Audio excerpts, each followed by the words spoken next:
किंवा डोमेसाईल सर्टिफिकेटची एक अट आहे. म्हणजे आपल्या राज्यातल्या जे स्थायिक आहेत त्याच महिलांना आपण याचा लाभ देतोय. काही विवाहित होऊन ज्या आता दुसऱ्या राज्यामध्ये गेलेल्या आहेत, असे काही केसेस आहेत.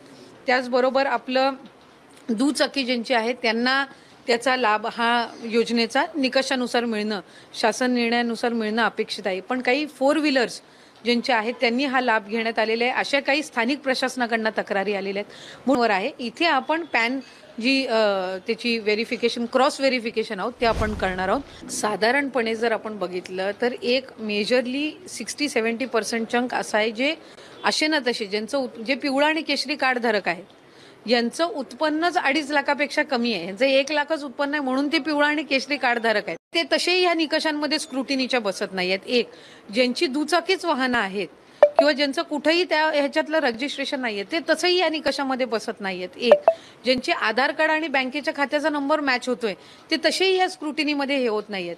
आपण तेवढ्याच घटकाबद्दल बोलतोय ज्यांनी यामध्ये डिफॉल्टर्स केलेले आहेत. त्याचं ज्यांना सरकारी नोकरी लागून ते आता त्या निकषामध्ये बसत नसतील अशा पद्धतीचे जर कुठे झाले असेल तर ते त्या पद्धतीने आहे.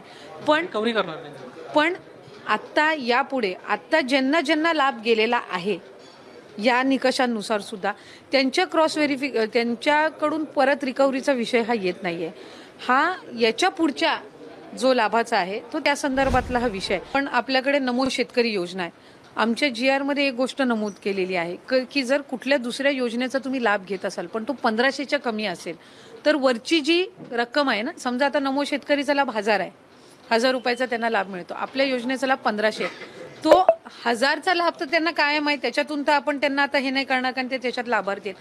आपल्याला ती ब्रॅकेट अमाऊंट जी आहे ना वरची जी राहते ती त्या ठिकाणी फक्त 500ची भरून काढ म्हणजे